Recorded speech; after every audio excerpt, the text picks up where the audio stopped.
Well, good morning. Hello, Traverse City. How's everybody doing today? It's great energy here.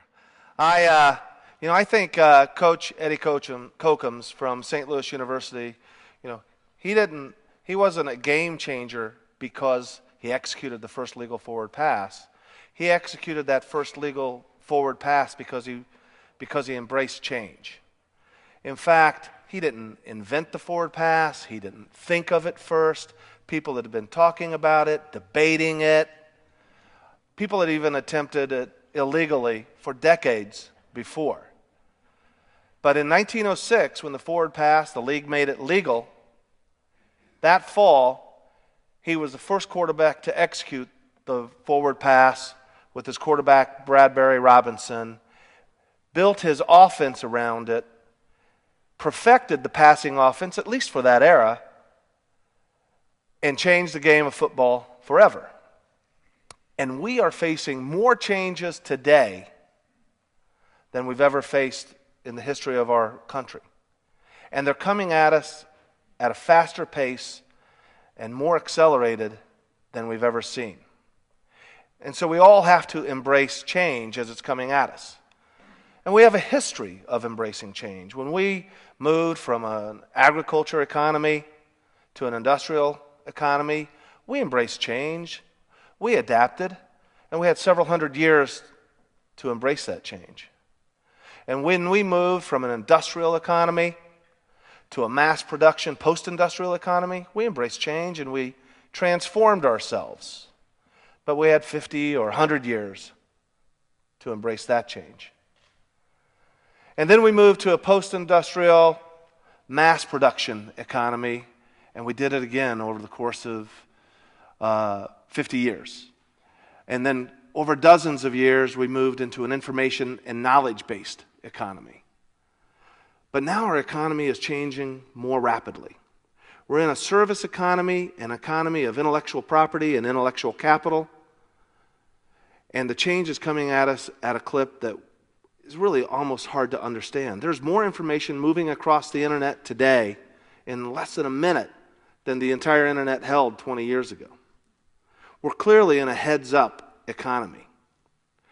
Thomas Edison, entrepreneur, inventor, holder of more than 1,000 patents, founder of 14 companies, including General Electric, said, "From his neck up, a man is worth everything his brain can produce." And I think that statement's more relevant today than even in Thomas Edison's time. So whether you're in the service sector where your emotional intelligence is your key differentiator, or you're in a technical or professional field where your creativity and your critical thinking are your career capital, we are clearly in a heads-up economy, and we have to figure out how to get everyone's heads in the game, off of the sidelines, and into this economy. And who's on the sidelines? We have more than 10 million people not working today as compared to before the Great Recession.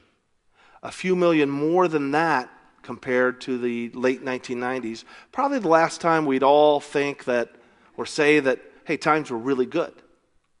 We have 3.8 million people considered long-term unemployed, and the outlook for the long-term unemployed is pretty chilling. 1 out of 10 are projected to regain steady employment. 3.8 million people, think about it. Of your neighbors or your friends or your family, and we all have friends, family, and neighbors who have been out of work through this recession. A third of them are looking at these pretty tough outlooks. And all parallel to that, we have 4 million job openings in the country.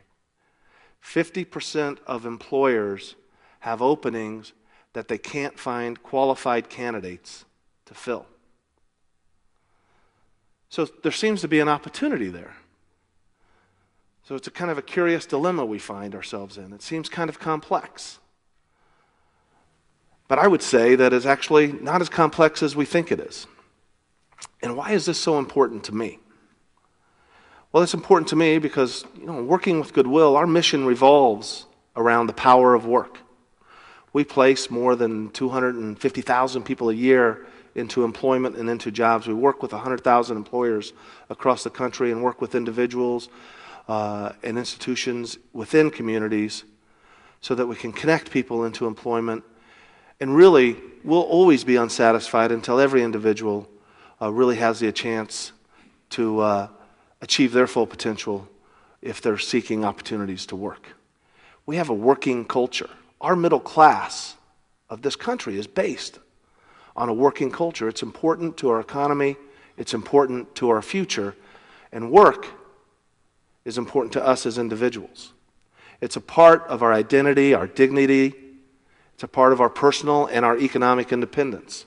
And for me personally, my experience, when I graduated from Purdue University with an engineering degree, I interviewed with 50 companies. 50 companies, and I got 50 ding letters, 50 rejection letters. It was tough selling the blind engineer out of Purdue. Now, there is a silver lining to that, because 10 ding letters at Purdue got you a free beer at Harry's Chocolate Shop. So there's always a silver lining. But it was getting kind of discouraging, and it was after I graduated I ended up getting 2 job offers from big companies, AT&T and IBM. It took the big companies to take the shot on the blind engineer out of Purdue, and 7 out of 10 people who are blind aren't working in this country today. So I've had a pretty lucky career. I've worked my entire adult life. But I know the power of work and what that means. When we go to a family reunion or a high school reunion or a college reunion, one of the first questions we're asked is, what do you do? So how do we deal with all of this in this heads-up economy? How do we get everybody off the sidelines and into the game? And why do we have this dilemma? Do you know that 50% of colleges and universities aren't teaching their students the skills they need for the job market? And that means, and that's according to a Harris poll that was conducted by Career Builders, 50%. 96, or virtually all of the academic world, believes they need to be talking with employers to understand and discover the skills that are necessary to get their graduates and students to work. But on the same hand, 3/4 of colleges and universities think that the solution to the skills gap is more on-the-job training by the employers, and 3/4 of the employers think that on-the-job training, or lack of it, isn't the challenge for the skills gap. So we're not talking together. So it seems so complex, but it really is just a matter of raising the discourse and collaborating within communities. Employers need to invest more into their workforce and into the workforce capacity of their community. And our education system has to engage with the employers to understand their needs. And as we build that capacity within our communities, we'll be able to develop the brains of our citizens, of the workforce, more importantly, of our community's children, so that we can get everybody into this heads-up economy. And organizations like Goodwill have to step up and accelerate our efforts in connecting those dots as well. So it really is a cross-sector collaboration that's necessary. It's got to be government and business. It's got to be the not-for-profit sector. And it's got to be individuals and all of us collectively coming together to connect those dots. Coming together to invest in our workforce, coming together to improve our education systems, to drive that discourse and make it happen. You know, I think it's doable because it happens. In communities right here in Traverse City, after a 19-county community assessment, we're reinvesting and investing more resources and working with employers to connect those dots.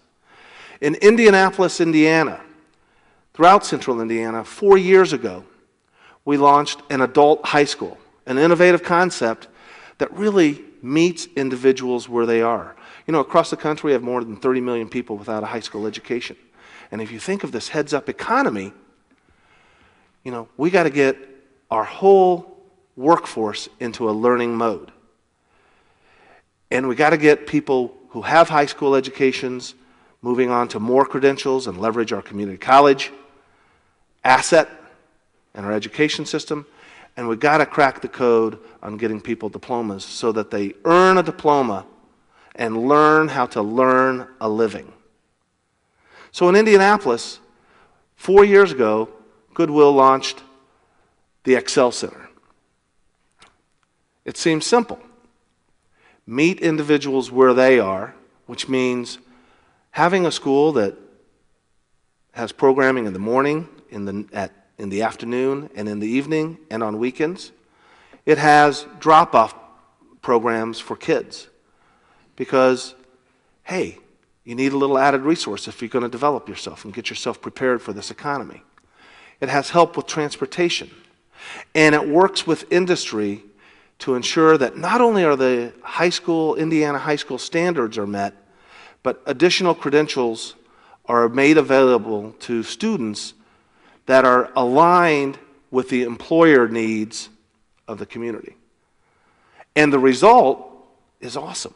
Not only are people improving their job opportunities, but they're increasing their economic benefit because they've learned how to learn a living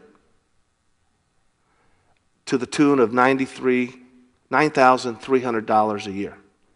It's great impact. Starting 4 years ago with 300 students and 1 Excel Center, this year with 9 Excel Centers, 3,000 students, expecting to graduate 450 this year, 750 students next year, and really allowing folks that I met, a guy who's maybe in his 40s, didn't have his high school degree, got laid off, was moving from friend to friend's house, sleeping on the couch, moved into a homeless shelter, got his degree, focused on logistics, and now is working and thriving. Or a young woman who had a few classes left to go, wrapped up her degree, got engaged, and now is a store manager in a retail store. And a young woman who had a baby and is working to finish her high school diploma so that she can build on those skills. And we have to build on the skills of today because those skills are the foundation for the skills that we need tomorrow. If you look at our current situation in this fast-paced, heads-up economy, we have a big challenge. The challenge is today, but the challenge is also tomorrow. An Oxford study from this fall showed that almost 50% of American jobs could disappear in 20 years because of mobile robots, smart computers, computers that learn as they go.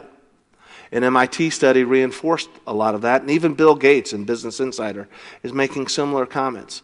Over the course of the next 20 years, even if those projections are cut in half, we have to move now and we have to act. Yogi Berra said, when you come to the fork in the road, take it. You know, I never knew what that meant. What does that mean? It means act. We have to take action. It's not that complicated.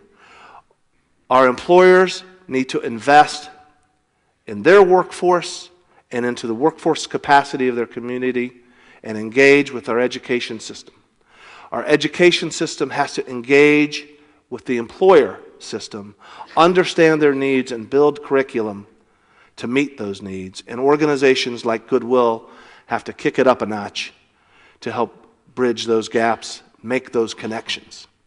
We have to build cross-sector pathways from McDonald's to Microsoft, from Goodwill to Google, or from Walmart to Wall Street. We have to do this collectively and individually. Individuals matter too. We have to be accountable to the opportunities that present themselves, and we have to act now. Thomas Edison also said, opportunity is often missed because it's dressed in a pair of overalls and looks a lot like work. Let's do the work. Let's embrace the change, and let's get our heads in the game for this heads-up economy and get everybody off of the sidelines and to work so that our future can be as bright as our past. Thank you.